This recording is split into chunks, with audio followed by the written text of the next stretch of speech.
이 세상에는 아름다운 것이 참 많습니다. 많은 아름다움 중에서 가장 아름다운 것은 사람이라고 말합니다. 또 반면에 세상에는 추하고 더러운 것도 많습니다. 그 많은 추함과 더러움 속에 가장 어둠이 되는 것은 또한 사람입니다.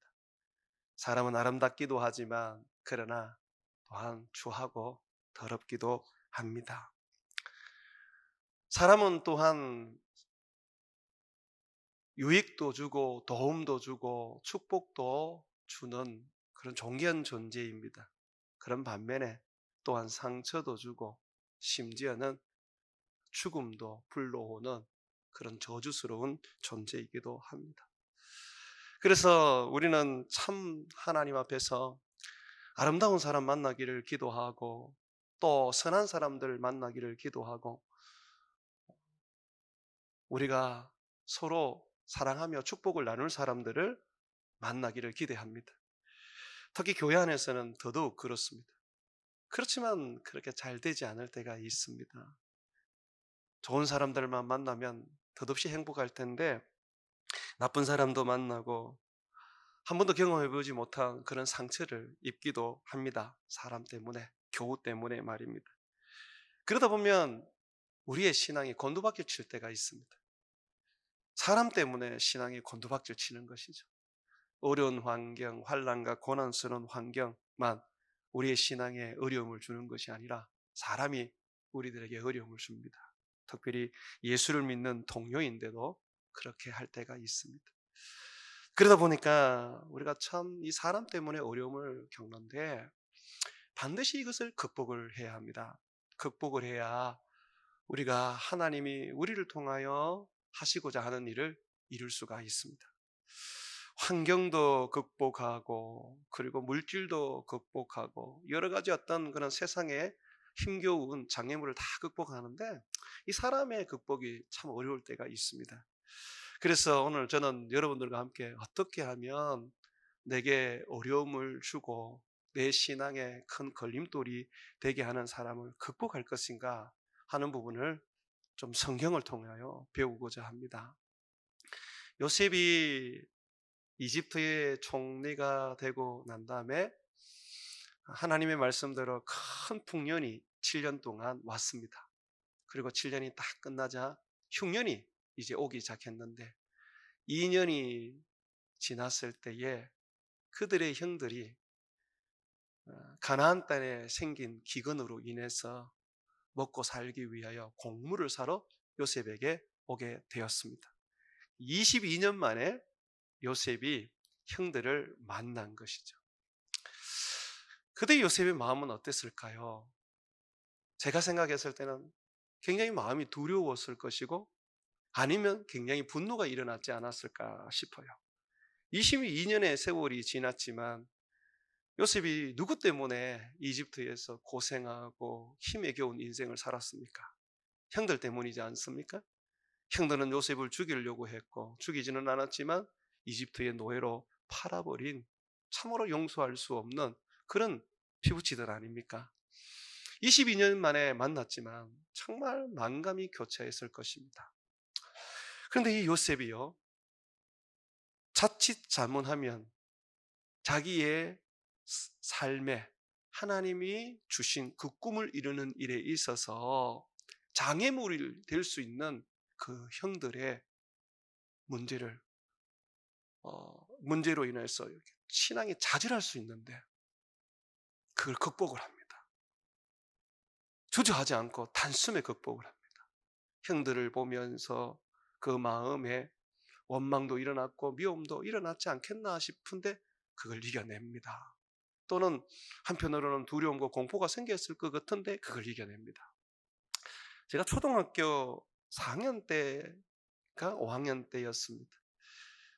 방과 후에 친구들 한 5명하고 집에 내려가다가 불량배한테 잡혀서 창고에 끌려간 일이 있었습니다. 불량배는 2사람이었고 우리는 5명이었는데 이 5명이 2사람을 못 이기는 거예요. 그 불량배 중에 한 명은 우리 학교 다니는 한 해 저보다 적은 아이였어요.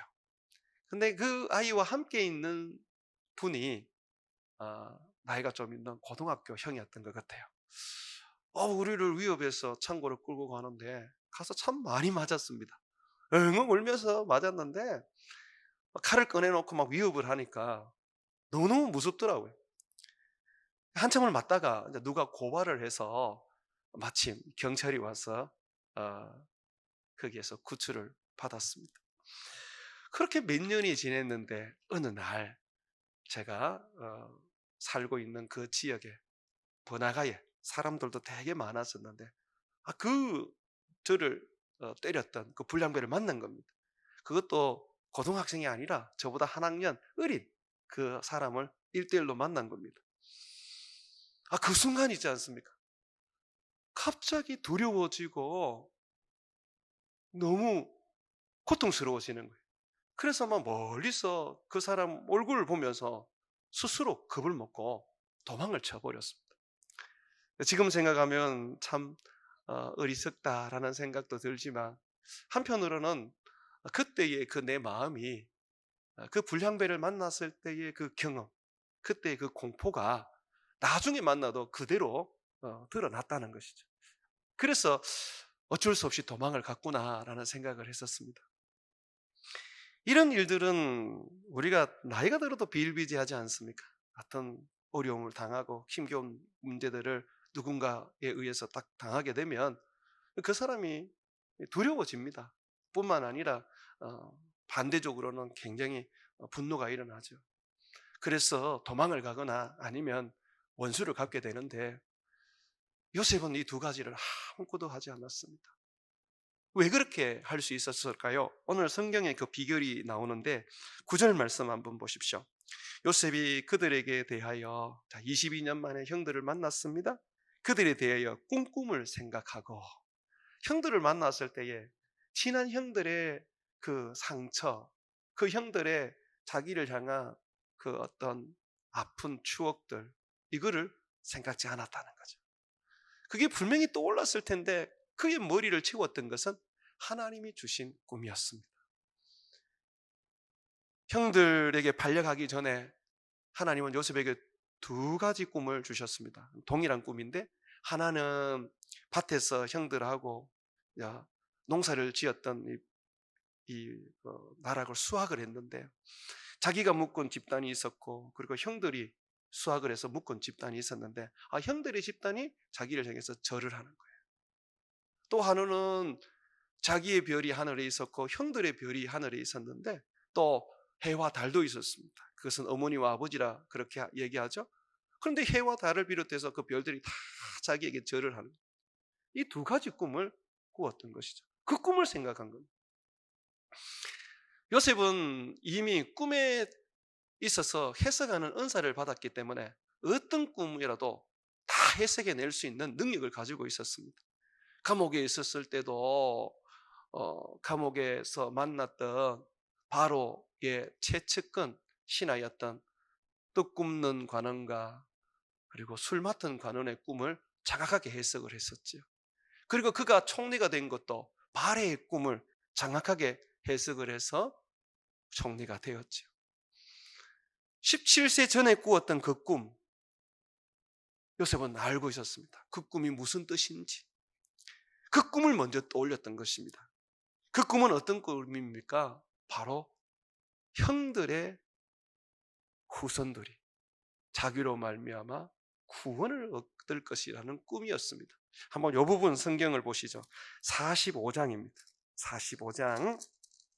45장에 보면 요셉이 그 꿈에 대한 해석을 우리에게 보여주고 있습니다.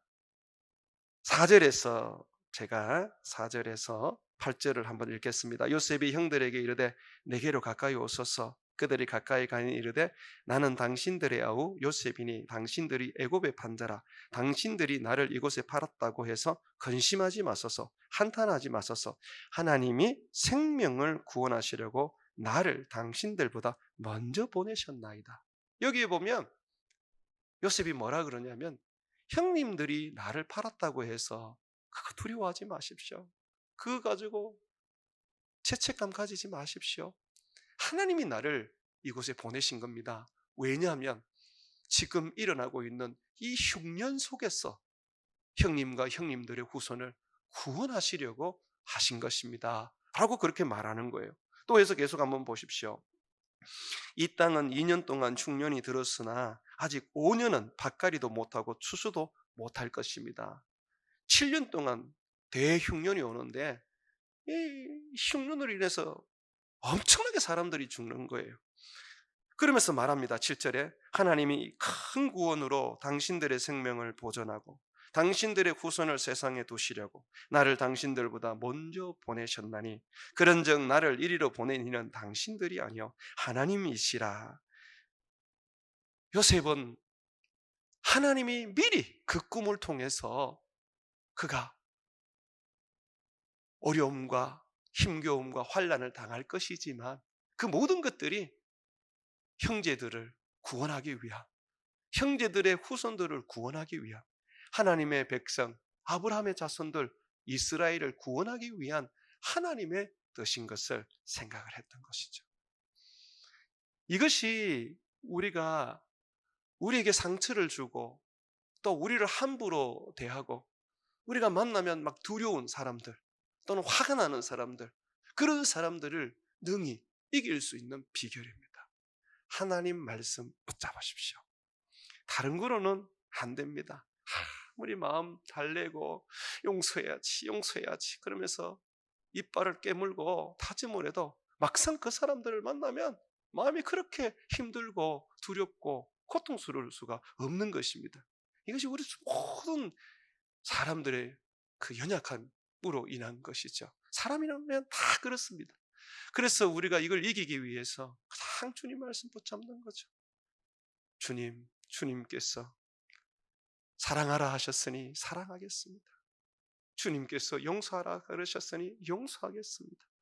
주님께서 구원하라 하셨으니 구원하겠습니다. 저도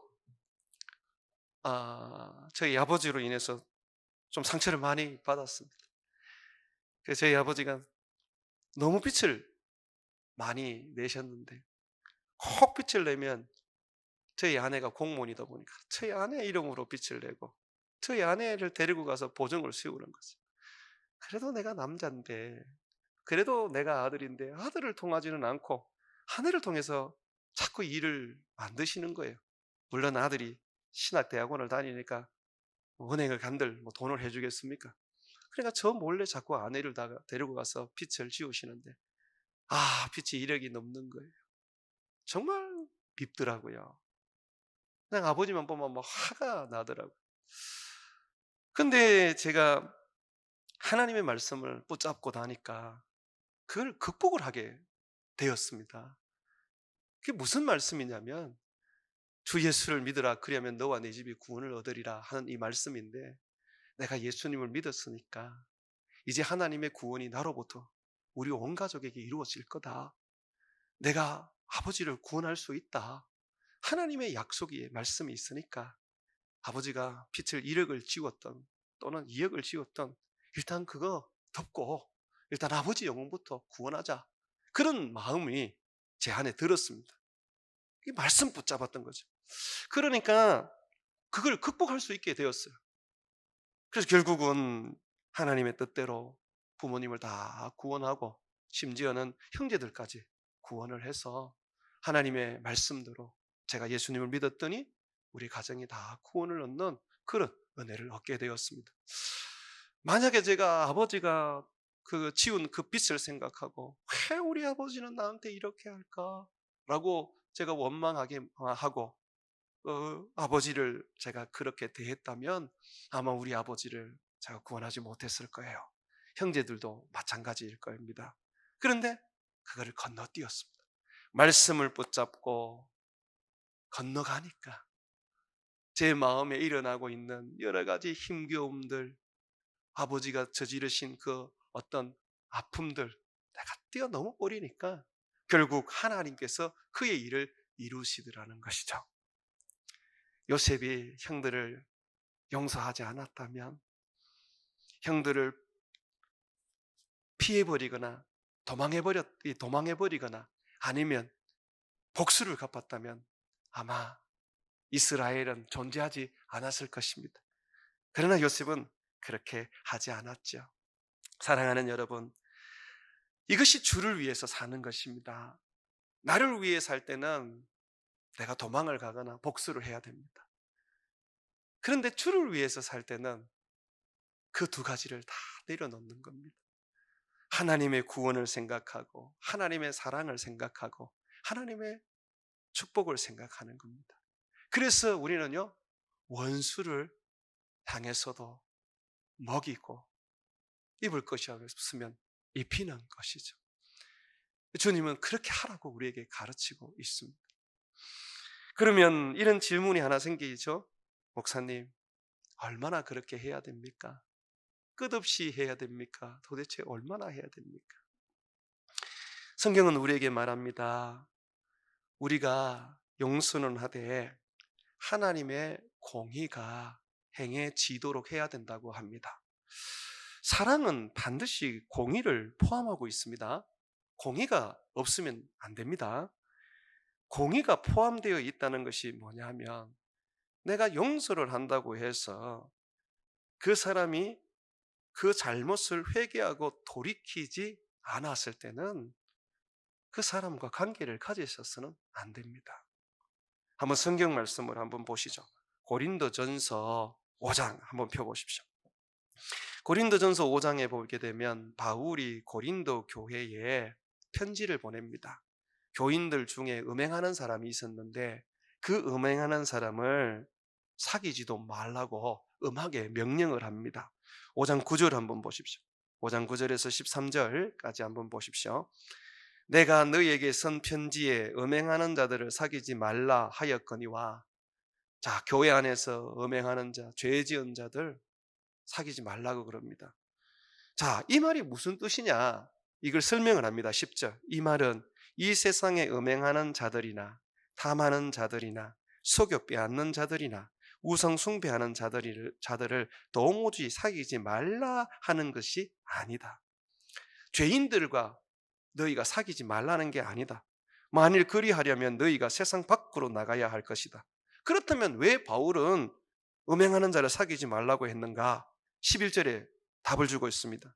이제 내가 너희에게 쓴 것은 만일 어떤 형제라 일컫는 자가 예수를 믿는다고 하는 사람이, 그 사람이 죄를 짓거든 음행하거나 탐욕을 부리거나 우상 숭배를 하거나 모욕하거나 술 취하거나 속여 빼앗거나 사귀지도 말고 그와는 자와 함께 먹지도 말라 함이니라. 세상 사람들과의 어떤 그 관계와 예수 그리스도를 믿는 교회 안에서의 관계는 너무너무 다릅니다. 세상 사람들에 대해서는 굉장히 좀 관대합니다. 죄를 지어도 그들을 가까이 하면서 그들에게 복음을 전할 수 있는 그런 관계를 가집니다. 그러나 예수를 믿는다고 하는 사람이 죄를 짓고 악을 행하게 될 때는 단호하게 말합니다. 사귀지도 말아라. 먹지도 말아라. 심지어는 13절에 보게 되면 밖에 있는 사람들은 하나님이 심판하시려니와 이 악한 사람은 너희 중에 내쫓아라. 주님은 우리에게 사랑하라고 말씀하시지만 공의를 요구하고 계십니다. 여러분, 우리가 하나님 앞에서 살아갈 때에 모든 사람들을 용서하고 모든 사람들을 품어야 합니다. 그렇다고 해서 공의를 무시해버리면 안 됩니다. 바울은 이 음행하는 사람이 나중에 회개하였을 때 받아들이라고 그랬습니다. 그들이 죄를 깨닫고 잘못했다고 그리고 돌이켰다면 그때는 형제로 받아들이라고 그랬습니다. 용서는 끝없이 해주는 것입니다. 자, 그리고 우리가 하나님 앞에서 살아갈 때 우리에게 악한 일을 하고 정말 나쁜 짓을 한 그 사람들에게 우리가 행할 수 있는 공의가 이것밖에 없느냐라는 생각을 할 수가 있습니다. 사귀지 않는 거고 같이 지내지 않는 거고 이게 다냐? 이게 우리에게는 다일 수 있는데 하나님은 무서운 공의를 행하십니다. 이 부분은 제가 조금 뒤에 가서 설명을 하겠습니다. 자, 그러므로 여러분들이 하나님을 섬기고 또 하나님 앞에서 살아갈 때에 그저 여러분들은 그냥 말씀 붙잡고 그 말씀대로 행하시면 됩니다.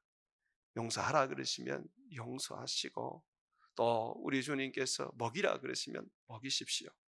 그런 반면에 또한 교우 안에서 죄를 짓고 분명히 잘못된 짓을 하는데도 불구하고 돌이키지 않으면 사귀지도 말고 먹지도 말고 여러분들이 관계를 단절하시면 됩니다. 그것은 하나님의 말씀이기 때문에 그대로 행하시면 됩니다. 원수 갚는 것은 하나님께 있습니다. 우리는 그저 하나님의 말씀대로 순종하고 하나님께서 말씀을 통하여 하락하는 데까지만 그 말씀을 붙잡고 행하면 됩니다. 자, 하나님께서 어떻게 그렇다면 그의 요셉에게 잘못한 사람들을, 형제들을 다루시는가? 이 부분도 그럼 한번 보겠습니다. 한번 보십시오. 창세기 42장. 창세기 42장에 보면 요셉이 형들을 잠시 3일 동안 감금을 합니다. 요셉이 지금 복수하는 게 아닙니다. 여러분, 요셉은 자기 형제들, 그 후손들을 구원해야 된다는 것을 꿈을 통해서 하나님께 말씀을 받았기 때문에 지금 형들을 이집트로 내려와서 살게 하려고 엄하게 다루는 것입니다. 만약에 요셉이 있지 않습니까? 형들 보자마자 나는 형들의 모든 죄를 다 용서했습니다. 나는 요셉입니다. 그러니 걱정하지 마십시오. 앞으로 흉년이 5년이 더 남아있는데 형들 내려오십시오. 여기서 이 흉년을 이겨냅시다 라고 한다면 형들이 어떻게 반응했을까요? 아마 형들이요 혼비백산을 하고 가나안으로 돌아가고 난다면 내려올 생각을 안 했을 것입니다. 왜냐하면 나중에 아버지 야곱과 함께 온 가족이 내려왔다가 아버지가 죽어요. 수년이 지나서 죽게 되는데, 십몇 년이 지나서 죽게 되는데, 그때의 형들이 두려워합니다. 아이고, 이제 요셉이 우리한테 복수를 하면 어떡할까? 그때의 형들이 제발 우리에게 복수하지 말라고, 아버지께서 우리를 용서하라고 했지 않느냐, 그러니 제발 우리를 불쌍히 여기라고 말합니다. 그때 요셉이 울면서 왜 그러시냐고, 나는 형들에 대한 그런 원망이 없다고. 그러면서 뭐라고 그럽니까? 이렇게 이야기를 합니다. 내가 하나님을 대신하겠습니까? 요셉은 하나님을 대신할 생각이 없어요. 요셉은 하나님처럼 그 죄에 대하여 심판하고 징계할 마음이 한 개도 없는 거예요. 형들을 잠시 결박을 해서 3일 동안 요셉이 만나자마자 3일 동안 붙잡아 놓은 것은 엄한 자신의 모습을 보여주면서 자기 동생 베냐민을 데리고 내려와서 다 이곳에서 살면서 흉년을 피해서 구원을 받게 하려는 것입니다. 자, 이러한 요셉을 형들이 모르잖아요. 형들이 3일 정도 구금이 되고 나온 다음에 이제 집으로 돌아갈 때쯤 돼서 이런 이야기를 합니다. 한번 보십시오. 20절 말씀. 자, 요셉이 하는 말입니다. 자, 3일 동안 이제 감금을 했다가 풀어놓습니다. 너희 막내 아우를 내게로 데리고 오라. 그러면 너희 말이 진실함이 되고 너희가 죽지 아니하리라 하니 그들이 그대로 하니라. 자, 그들이 그대로 합니다. 그러면서 이들이 했던 대화를 여기 기록해 놓습니다. 그들이 서로 말하되 우리가 아우의 일로 말미암아 범죄하였도다. 그가 우리에게 액을 할 때에 그 마음의 괴로움을 듣고도 듣지 아니하였으므로 이 괴로움이 우리에게 임하였도다. 지금 22년이 지났어요. 요셉을 이집트에 판 지가 22년이 지났는데 어떤 일만 생기면 형들은 그냥 그 자리에서 예전에 요셉에게 행했던 그 죄를 생각하는 거예요. 자책감을 가지는 거예요. 그때 요셉이 액을 하며 살려달라고 했는데 우리가 그걸 무시를 했다. 그래서 우리가 지금 죄값을 받는 거다. 22년 동안 늘 가슴에 요셉에게 행한 그 죄를 품고 살았던 거죠. 여러분, 이게 믿음의 사람의 모습이에요. 또 한번 보십시오. 루벤이 이렇게 말합니다. 22절에 루벤이 그들에게 대답하여 이르되 내가 너희에게 그 아이에 대하여 죄를 짓지 말라고 하지 아니하였더냐. 그래도 너희가 듣지 아니하였으므로 그러므로 그의 핏값을 치르게 되었도다. 반드시 대가를 받는다는 것을 이들이 이야기하고 있습니다.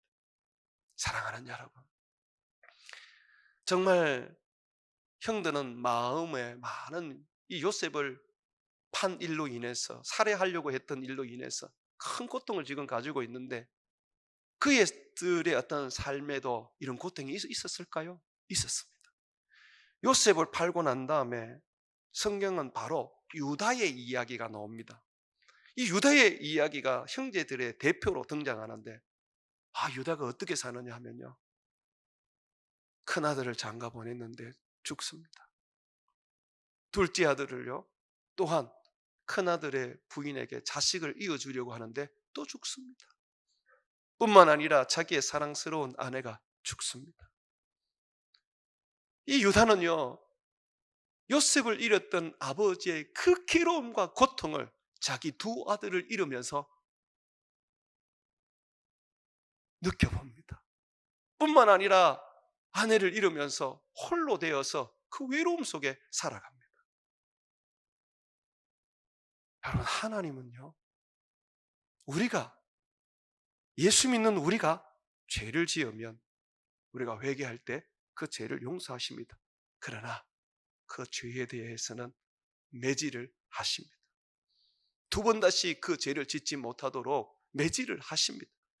우리는 이상하게도 매를 맞지 않고는 고쳐지지를 않는 사람들입니다. 그래서 우리는 또다시 죄를 짓고 똑같은 죄를 반복해서 짓거든요. 그래서 하나님께서 계속해서 우리를 때리시는 거예요. 그 죄를 짓지 못하게 하려고. 여러분들은 그저 주의 말씀대로 행하시면 됩니다. 용서하라 그러면 용서하고, 먹이라 그러면 먹이고, 입히라 그러면 입히면 됩니다. 하나님이요, 여러분들이 여러분의 원수의 머리 위에 올려놓는 그 숯불을 기억해서 반드시 징계를 해서 그를 고쳐 나가십니다. 그가 그 고침을 받지 못하면 버려진 자로서 그는 영원한 지옥에서 형벌을 받을 것입니다. 원수 갚는 것은 내게 있다고 주님 말씀하셨거든요. 우리가 이걸 믿어야 하는 것이죠. 유다가요, 나중에 베냐민을 데리고 다시 이집트로 내려오는데 이 베냐민이 누명을 쓰게 됩니다. 그래서 도둑놈으로 누명을 써서 이집트의 이제 노예가 될 판이 되었습니다. 그때 이 유다가 뭐라 그러냐면, 요셉을 팔았던 유다입니다. 뭐라 그러냐면, 내가 이 아이를 대신해서 노예가 되겠습니다. 이 아이를 내 형제들과 함께 아버지께 올려 보내주십시오. 내가 이 아이의 죄를 치고 가겠습니다 라고 하거든요. 옛날에 형제가 미워서 팔아버렸던 이 유다가 하나님의 그 채찍 속에서, 그 막대기 속에서 그가 많이 맞고 사람이 바뀐 거예요. 그러다 보니 이 막내 동생은 요셉처럼 그렇게 잃지 않으려고 자기가 대신 죽겠다고 말했던 것이죠. 참으로 놀라운 하나님의 은혜이지요. 사랑하는 여러분, 요셉이 형제들이 자기 때문에 자책하고 괴로워할 때 그 마음이 어땠을까요? 오늘 성경에 보면 밖에 나가서 한참을 울고 들어왔다 그럽니다. 그 마음이 얼마나 많이 위로를 받았겠습니까? 보십시오. 하나님이 나를 위하여 일하시지 않습니까? 내가 내 손에 피를 묻히지 않아도 하나님께서 때리고 하나님께서 벌을 주셔서 결국은 사람을 바꾸어 놓고, 그리고 하나님의 구원을 받을 수 있는 인물로 바꾸어 놓지 않습니까? 사람을 우리가 변화시킬 수가 없습니다.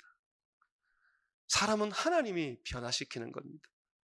그러다 보니 우리는 그저 그 하나님의 말씀 앞에서 내 자신이 하나님의 사람으로서 살아가면 되는 거예요. 다른 사람 고치려고 하지 말고 그저 내게 주시는 말씀대로 주님이 이거 하라면 이거 하고 이렇게 살라면 이렇게 살고 이렇게 하라 그러면 그렇게 하면 되는 거예요. 내가 그렇게 살면 하나님께서 내 원수들을 내 앞에 다 무릎을 꿇게 해 주십니다. 그들을 변화시켜 새 사람 만들어 주시든지 아니면 그들을 데리고 가서 영원한 지옥에 던지시든지 그가 하실 것입니다. 우리는 주를 위해서 살면 됩니다. 무엇을 하든지 무엇을 먹든지 그저 주님 말씀대로 주님 뜻대로 행하면 됩니다. 그러면 우리 주님께서 우리의 억울함도 풀어주시고 우리의 문제도 해결해 주시고 우리의 원수들의 그 목전에서 상을 베풀어 주시는 것입니다. 사랑하는 여러분, 주를 믿으십시오. 주님이 여러분들을 높여주실 것입니다. 사람으로 인하여 많은 어려움을 겪는 거 저 압니다. 특별히 교우들 때문에 여러분들이 마음의 상처가 적지 않게 생기는 일도 압니다. 근데 주님이요, 그 사람 바꿔주실 겁니다. 나중에 여러분께 와서 손을 내밀면서 나 때문에 많이 어려웠지, 미안하다 그러면서 여러분에게 마음을 다해서 사죄를 할 것입니다. 뿐만 아니라 그 사람은 그 이전의 모습을 고쳐서 예수님이 주시고자 하는 새로운 모습을 가지게 될 것입니다. 우리 그렇게 믿고 살아야 되는 것입니다. 그럼에도 불구하고 계속 악을 행하고 여러분들에게 계속해서 상처를 입히는 분들이 있죠? 그분들은 여러분들이 멀리 하십시오. 같은 교회 안에 있어도 안 사귀셔도 됩니다. 그리고 그런 사람들은 당회에 이야기를 하셔야 됩니다. 당회는 이 일을 위해서 구성되어 있는 겁니다. 악을 행하고 교회 안에서 죄를 짓는데 그대로 내버려 두면 안 됩니다. 그 부분에 대해서 엄하게 교훈하고 책망해야 됩니다. 예수님께서는요, 어떤 형제가 죄를 지으면 조용히 그 사람에게 가서 그 잘못을 깨우쳐 주라 그랬습니다. 그런데 그것을 회개치 않으면 정인을 데리고 가서 다시 한번 얘기하라 그랬어요. 그래도 말을 듣지 않거든 마지막 세 번째로 교회에 맡기라 그랬어요. 당회에 맡기는 겁니다. 그리고 당회가 그 부분들을 가지고 엄하게 치리를 해야 되는 것입니다. 그러나 회개하고 돌이켜서 잘못을 인정했을 때는 그때는 또 다시 또 받아들이고 또 그렇게 새롭게 만들어 가야 하는 것이죠. 사랑하는 여러분, 사람을 뛰어넘으십시오. 아직은 여러분들에게 상처를 수습할 시간이 더 필요하리라고 여겨집니다만은 그런데 이 상처는 평생 갑니다.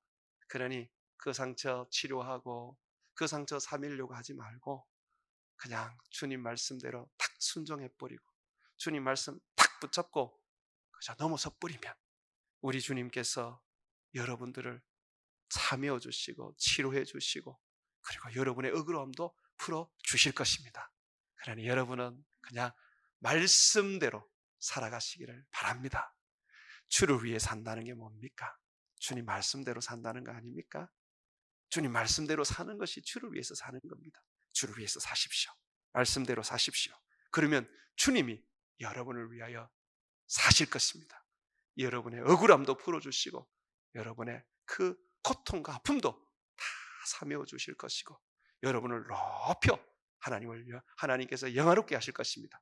그러므로 공의로운 하나님 믿고 여러분들은 하나님 말씀 붙잡고 사람을 뛰어넘기를 주의 이름으로 축원을 드립니다.